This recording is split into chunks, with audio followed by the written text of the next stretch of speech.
Does free market capitalism have a moral foundation? Is virtue a necessary component of a free market?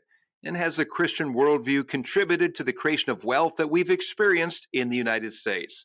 Hi, this is Richard Nelson, your host, and thank you for tuning in to the Commonwealth Matters. Joining us to talk further and to help answer these questions is Dave Brat, former congressman from Virginia, who currently serves as Vice Provost for Engagement and Public Relations at Liberty University.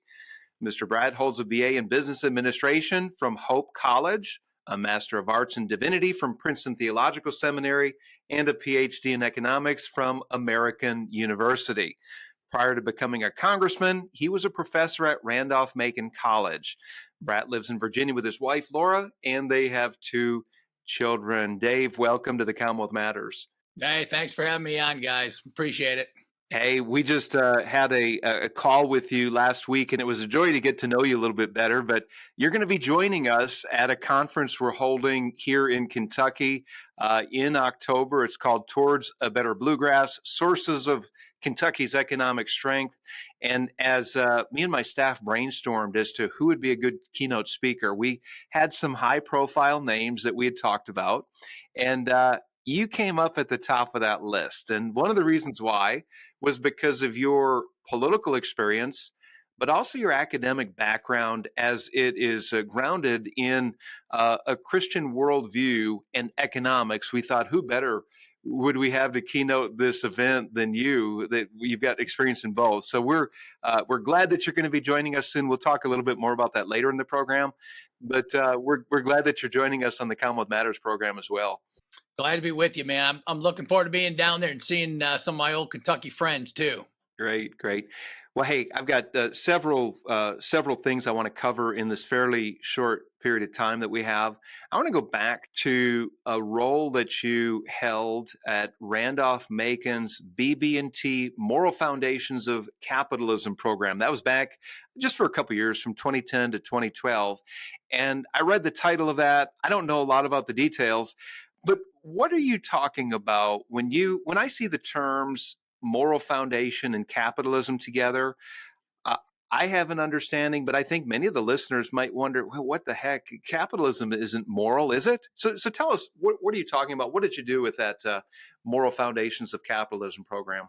Yeah, well, that's a great question. And it's very complex, right? You can slice this onion about a million ways, right? So the modern approach is that economics is a social science, and therefore, by definition, has nothing to do with ethics, right?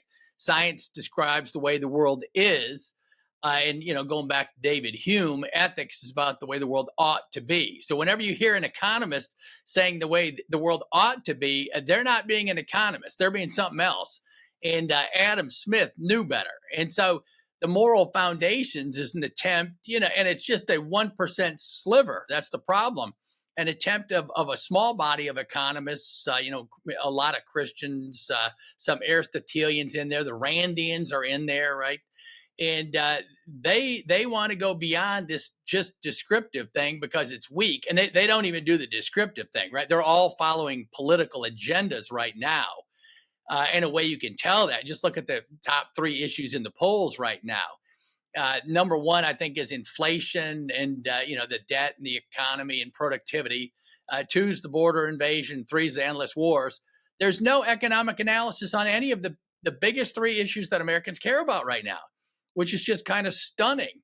And so the Moral Foundations I taught for, 20 years about, and I probably made some mistakes too. I relied a little too much on the classical liberal tradition, right? That, is John Locke going up through Madison and weighing heavily on the philosophers. In most ethics books, it's Aristotle and then Kant and then the utilitarians, Mill and Bentham.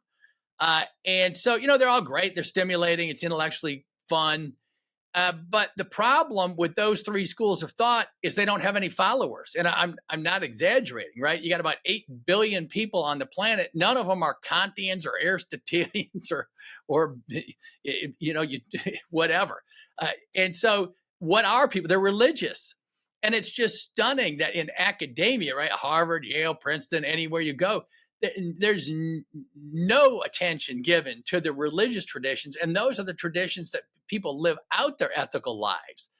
So once you start digging in, and even Christians have probably used too much of kind of the classical liberal tradition. That's just contract, John Locke, contractual kind of terminology, et cetera. And the medieval folks might have known better, right? And the Tolkien's and the the people like Lord of the Rings and that kind of stuff, and the people who like some of the novels. There's a far richer, deeper reality beyond even the contract theory and ethical terms in the Christian setup, right? There's a God beneath it. And that God has revealed himself in many ways, and through reason is one of them. Jesus is the logos, right? The word. And the word means thinking and speaking. And so, I'm just starting to give some of the ways people can dig down into the tradition, but it's a Herculean undertaking that we have to make because the modern world is falling apart. People have mental illness. Jordan Peterson's all over this stuff. The breakdown of this morality and of this worldview is causing massive pain to people, and they're not even aware of why they're experiencing it. So, Dave, are you suggesting that the reason why we live in an age of mental illness, an age of anxiety, is because we have divorced ourselves from God? Is this what you're getting to? Yeah, absolutely. Not only divorced ourselves from God, but a lot of people are worshiping false gods, and we all do, right? It's just a matter of degree. We're all sinners. So I'm not acting like I'm some Pharisee, judging everybody. But it's the challenge to follow God, to imitate Christ. And yes, the young kids, the parents are starting to worship the kids like they're gods. They do everything for the kid. They prop up the kid, and the kid's walking around doing, social media 4 hours a day on average. I think a lot of kids are up to 7 or 8 hours a day, and we expect mental health, and obviously that's part of the economy. It's a sad state of affairs that we don't pay attention to human capital and education. I could go off on education. What are the kids learning about the history of thought or theology or God or philosophy in K to 12? Nothing.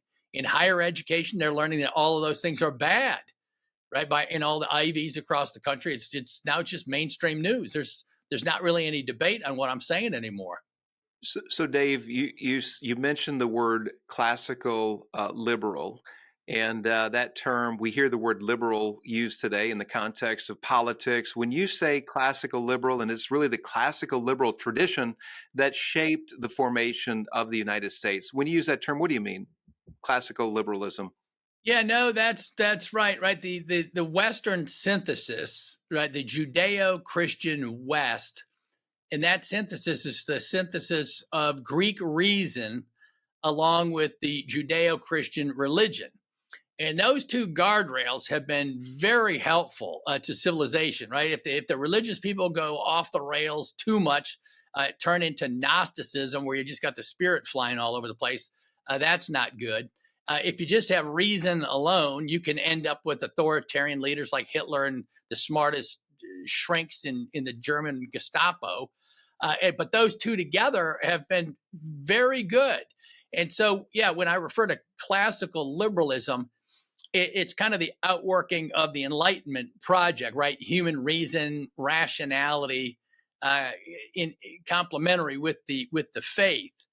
But even that classical setup has broken down to some extent, right? The classical folks themselves, right? I'm going to get real boring here, but logical positivism and Carnap and Wittgenstein and all these guys, the Open Society and Its Enemies by Karl Popper.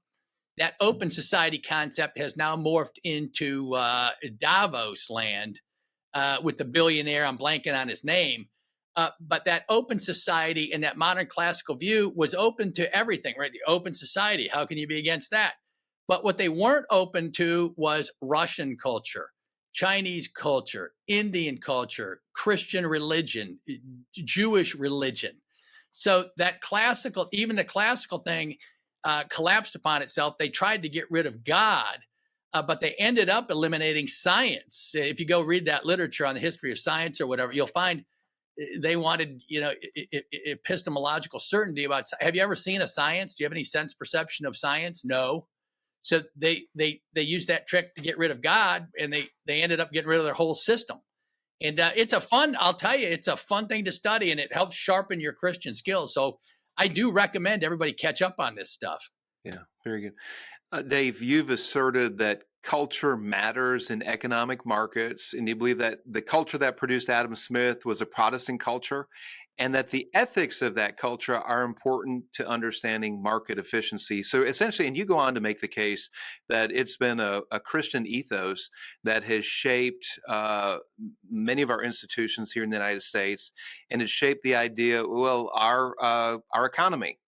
In our understanding of economy. So explain more. You and you said earlier, I'm sorry to interrupt, but you said that underlying this worldview is God. And then going on to what you said eventually was that we've divorced ourselves from God. But so we've had the underpinning of God in this biblical view of culture, biblical view of the economy and market efficiency. And we're reaping the fruits of that today. We still are reaping the fruits of it. And yet there's this divorce that's been taking place at least over several decades. Are there here's my question, I guess. Are there more Christian voices besides yourself that are articulating this? That there is something that there is an ethos that influences our thinking when it comes to economy and market efficiency. Are you the only guy out there, or are there other voices that are breaking through? No. Yeah, no, there's tons of people, even the secular, right? The Jewish scholar who wrote The Closing of the American Mind, Alan Bloom, right? Go read him. There's your classical liberal that just reams the leftist project and reams Marx and et cetera, in just beautiful language, showing the entire Western trajectory. And then you got Jordan Peterson out there. You've got a book called Return of the Strong Gods by R.R. Reno. He was the editor of First Things. That's a fascinating read right now. There are tons of people, and even the term ethos, right? We're living on borrowed times. The ethos and the ethic is still with us, but the faith in God is what caused all of it, right? The princes, right? I mean, Jesus at zero, right? In the first place, when you restart the calendar at zero for someone, seems like a big deal to me, right? I mean, it's kind of a big deal. That's a big deal, right? So, right, we start the calendar at zero for Jesus. And people say, well, he was ineffectual. He just turned the other cheek and loved everybody. And it didn't have any effect on politics, and we shouldn't be involved in politics or anything. Well, I'd like you to explain then how in the world the Roman Empire became Christian in 325 under Constantine, right? And then Charlemagne, and then Magna Carta, and then the Reformation and Luther and Calvin and the role of the lesser magistrates. And Marx, or one of his types, said once Calvin democratized the church pews, the rest was done. And that set in place. The faith in God caused all of it, because the new thing in terms of politics that was real is that we're made in the image of God. Every single person's made in the image of God. And if you just drill down on that concept and implement it into the politics, and then the Madison stuck around at Princeton and was the first graduate student in Hebrew. Well, if you study Hebrew, you know this thing with the fall, right? The snake and the apple and all this, right? And so human nature's not good. And if you know human nature's not good, then you would do a separation of powers. But even these guys couldn't anticipate a day like today. They absolutely assumed, all of them, right? Just assumed, we made a republic if you can keep it, all these famous phrases. They absolutely assumed the Judeo-Christian religious tradition would be with us, not just an ethos. And now it's not even the ethos. And so what's going to replace it? And the answer is K-12 education, where they don't believe in anything. And so we're on a terrible trajectory, right? The Wall Street Journal had poll, religiosity and patriotism are just going way down, tens and 20s of points in a 5-year period, way down. And so this is a scary time right now. Have you ever wondered why America is the most prosperous nation in history? We've certainly been blessed, but we take the conditions for prosperity for granted. That's why CPC is hosting the Toward a Better Bluegrass Conference. We've invited some of the top thinkers and leaders to speak about the sources of our economic strength. Biblical principles, America's founding framework, and individual capacity are a few issues that we'll be addressing. So please join us on October the 18th in Lexington. And for more information, go to our website, commonwealthpolicycenter.org. And we look forward to seeing you there. If you're just joining us, you're tuned into the Commonwealth Matters. I'm your host, Richard Nelson, here with former Congressman from Virginia, Dave Brat. He is also a Vice Provost at Liberty University, and we are talking about a moral basis for our economy. Dave, I checked out your latest X post. You've taken a little break from X, but the latest one I saw said this, and I'd like you to respond. The only way to secure the promises of our constitutional republic is to live a life of virtue. And that was just a repost you have, but explain what you're talking about. Are you saying that in order to have these various promises of our republic, part of that is to have the free market, right? Where the individual has the freedom to pursue their God-given calling and to create wealth and to preserve that wealth for their family. Are you saying that we need to be a virtuous people? Yeah, absolutely. And beyond virtue, right? So Aristotle proposed the virtues, right? The classical virtues, they're fine, they're good. But if you don't have that faith and the energy undergirding those virtues, that even the virtues of themselves won't do the trick. And now where you can really see what's going on is, China and India copied our cookbook on economic growth and free markets, right? So their communist system, their government sector, by the way, is smaller than ours, right? Communist, totalitarian, China's government's 14% of GDP. The U.S. is 18% of GDP, just so you got your facts straight out there, right? So now we talk about wanting free markets. We don't have any free markets right now. We got the Magnificent Seven.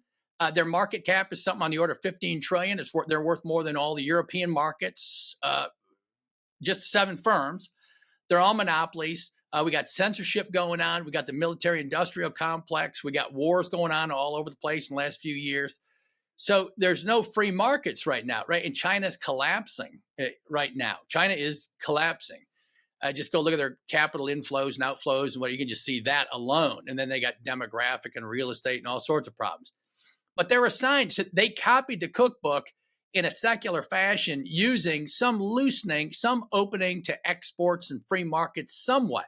And it worked like a charm because it's easy to grow when you start from zero, right? So they grow and they're growing great, but they're assigned for us. If you don't have the real deal underneath that, right? That real faith, the real work ethic, the reason, Protestants, Catholics work is because in both the catechisms, in both the Heidelberg Catechism and the Baltimore Catechism, it says, what's the chief end of man? Why are you on the planet? And the answer in both is to glorify God. And if you get up every day and you say, the reason I'm here is to glorify God, it doesn't matter if it's raining out or what it's doing on, whatever, you're going to pick your job, you're going to pick your education, you're going to pick your family, you're going to pick your city based on how do I best glorify God? And everyone used to do that. And now we don't all do that. And so in a nutshell, that's the virtuous life. If everyone does that, you get the United States of America that we used to have. That was just the envy of the world across every sector and sphere you can imagine. Of course, Dave, there has been a push to keep moral values and moral convictions out of the public arena. We faced this for much of the 20th century.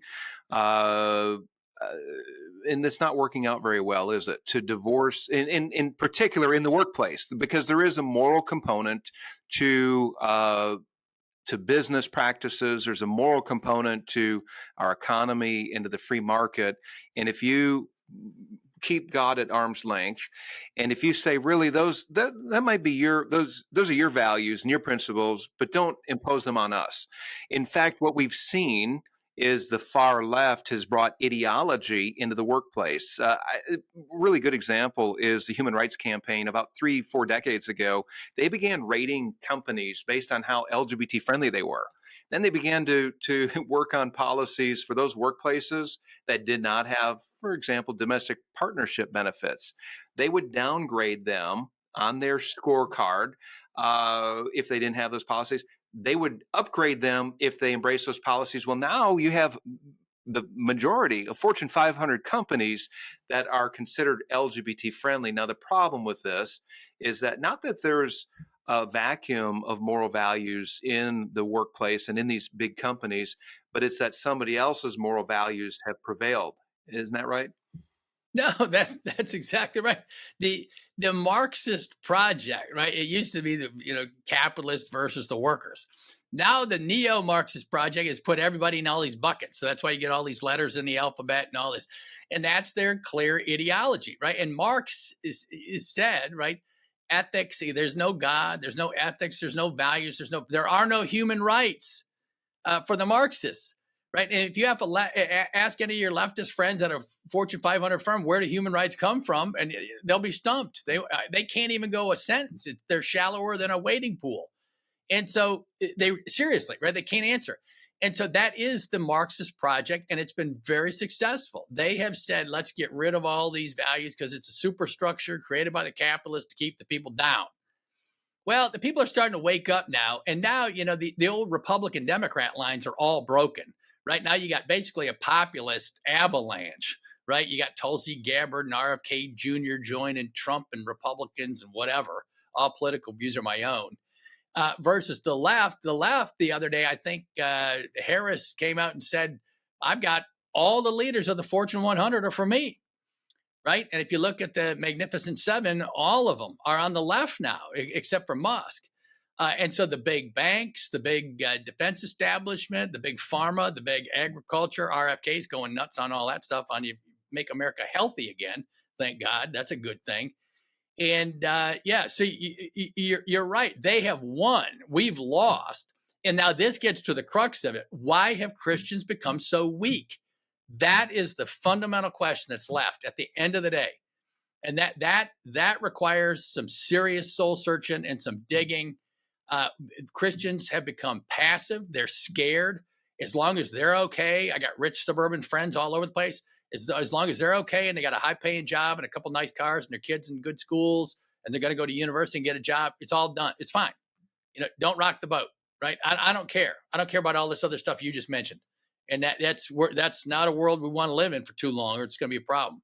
Dave, and I want to carry on this thought here, if Christianity is true, and if there's a God as the foundation of any civilization, and God is the foundation of an economy, and this God and this worldview has created the culture we live in today and this economy that we're enjoying today, so long as we push against that, wouldn't you agree that we cannot expect this civilization and this economy to continue on as we've been blessed throughout our history?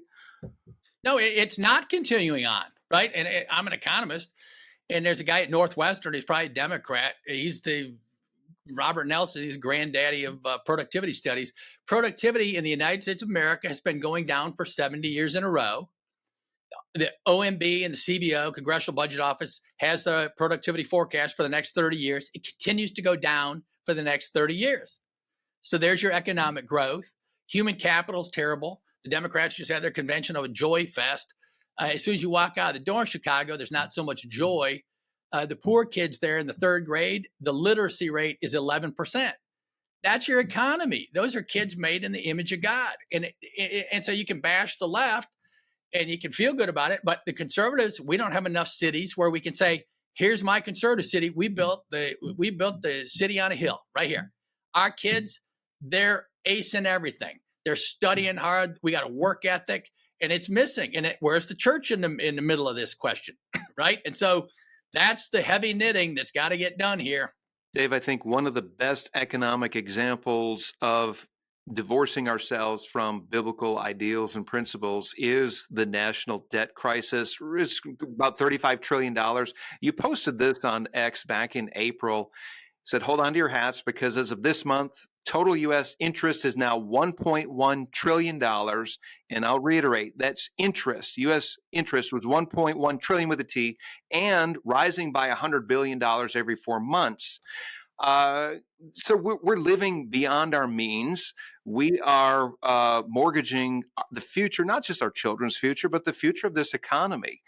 Clearly unsustainable, this path that we're on. Is there a solution? And here's the question. Is there a solution to out of control federal spending? Is there a chance to rein it in? Not that I see right now, right? The debt at the end of this budget cycle is 50 trillion. Social Security and Medicare are both bankrupt in a decade. Productivity, if you ever have a Republican say we're just going to grow our way out of it, uh,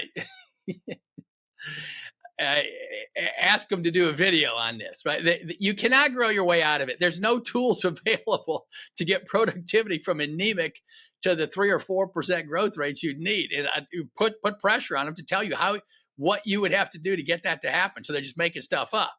So we need to do some massive cutting of spending. That'll never happen. The American people are addicted. The Republicans are going along this week with a $7 trillion budget, $2 trillion deficit, a CR, with the woke and weaponized language from the Pelosi budget. All the policy that the left wants is still embedded in the budget, and the Republicans are going along with it. The SAVE Act doesn't allow illegals to vote. It's an 84% popular issue, and the House Speaker and the Senate and whatever doesn't have the courage to vote on an 84% issue.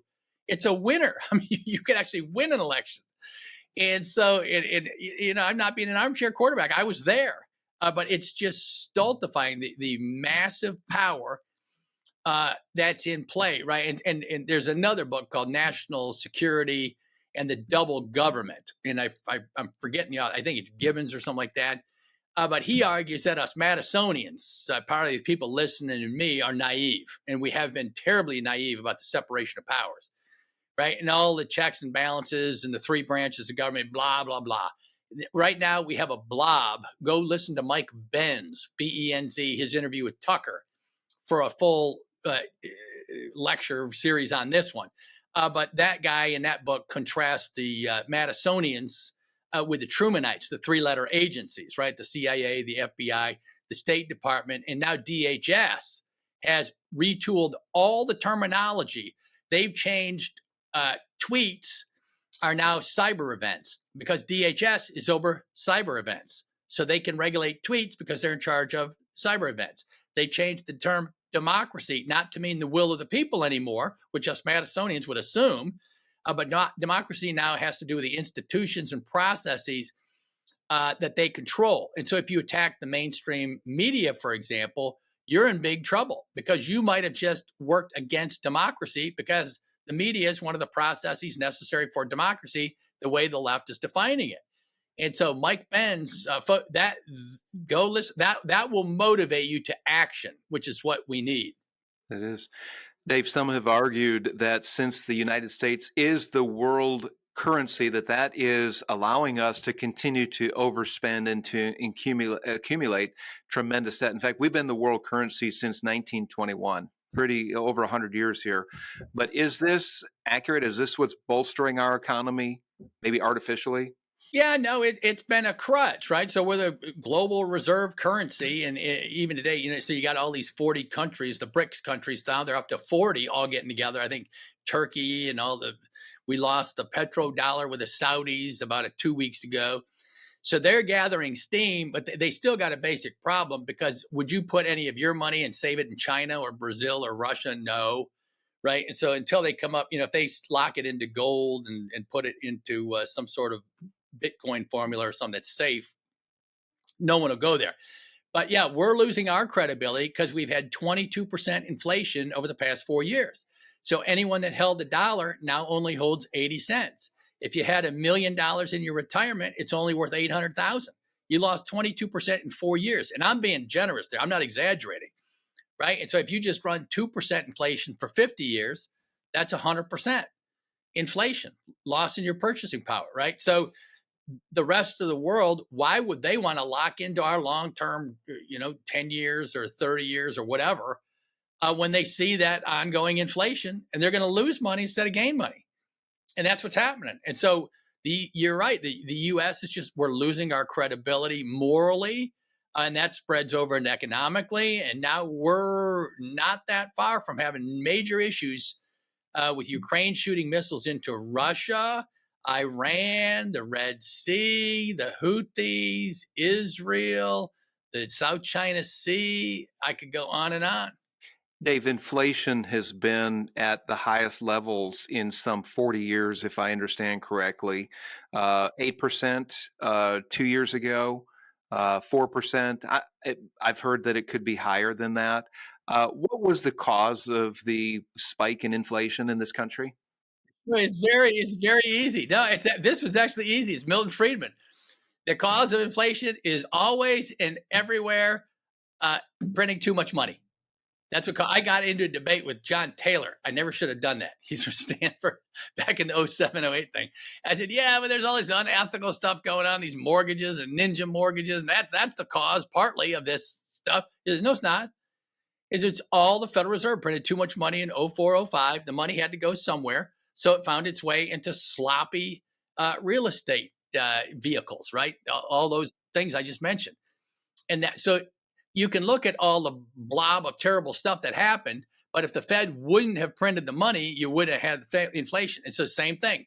The Fed, after COVID, their balance sheet was up to $9 trillion. They're trying to whittle that down a little, but it's still at 8. So $9 trillion in funny money printed, and it's going to go somewhere. And now there's a huge bubble out there. Everybody knows there's a bubble. The stock market's way overvalued. That's Shiller. He won a Nobel Prize in finance.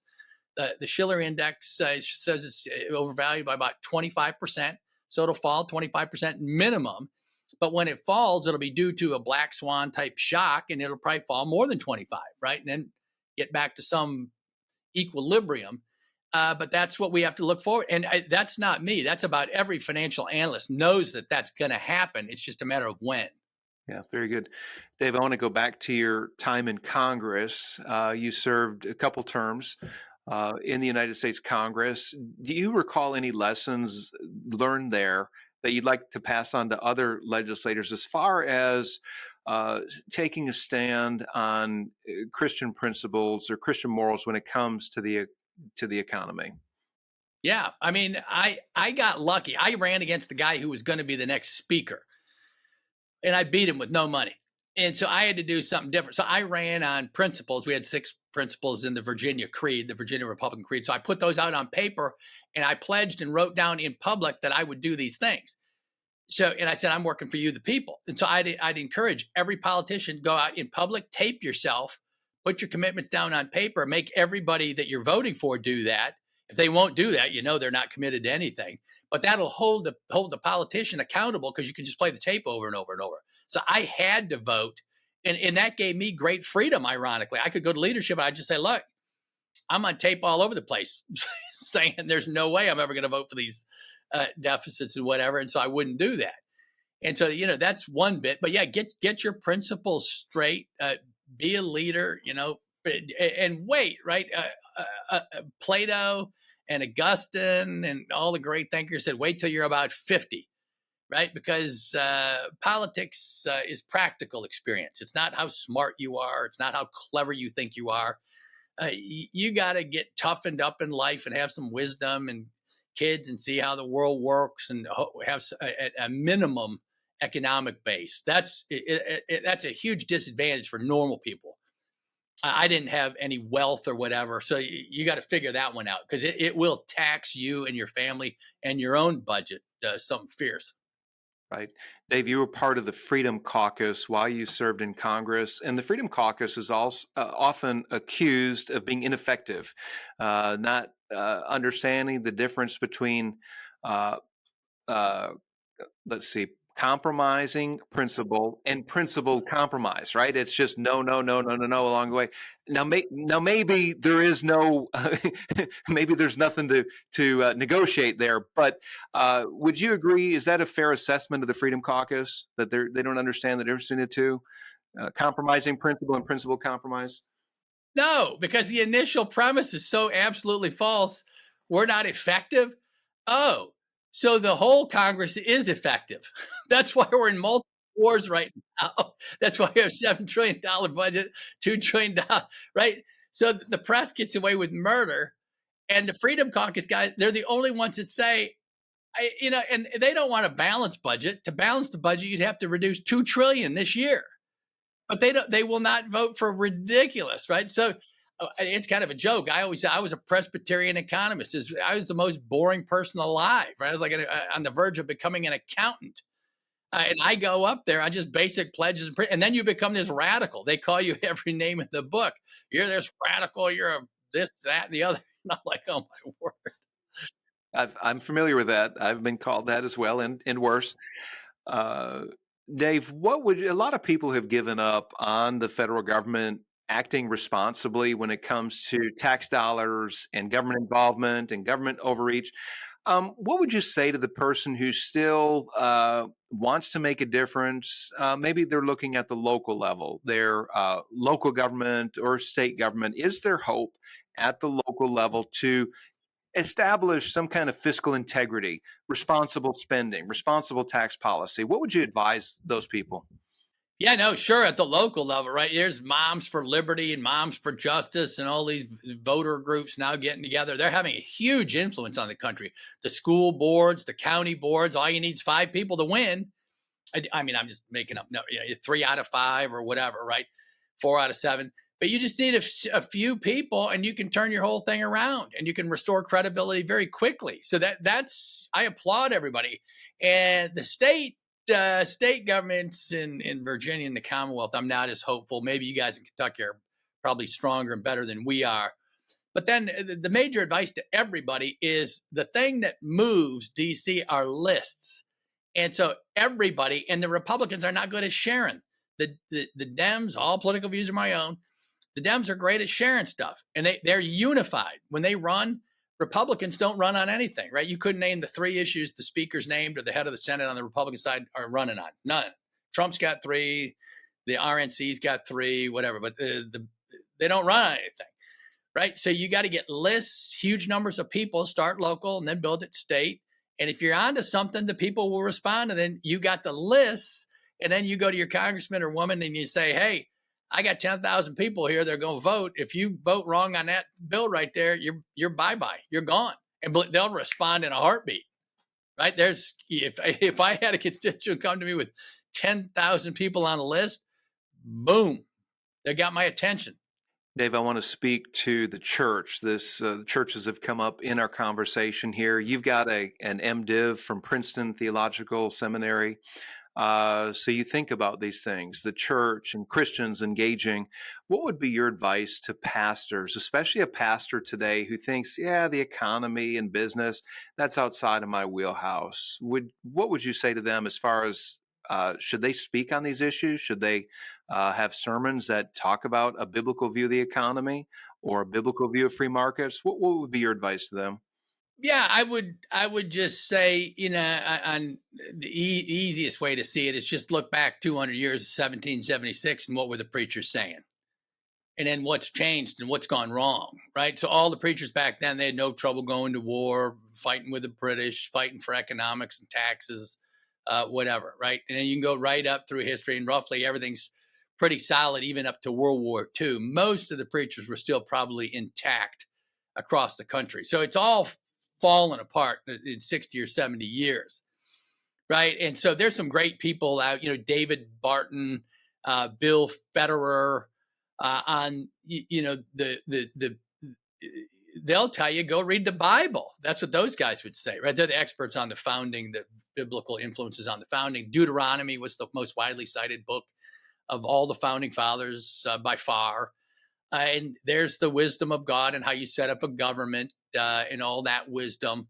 And we've just lost it. And so, the pastors are trying to be popular and have rock concerts and, have the kids be energized. Yeah, you want that. I mean, but if the church isn't the church, I don't know what we're doing. And so there is a way of being relevant. And, and like when I read Closing the American Mind by Bloom, he's an atheist, right? He's Jewish atheist, first-rate mind, but he motivated the daylights out of me to want to learn more, right? So the great thinkers can inspire thinking.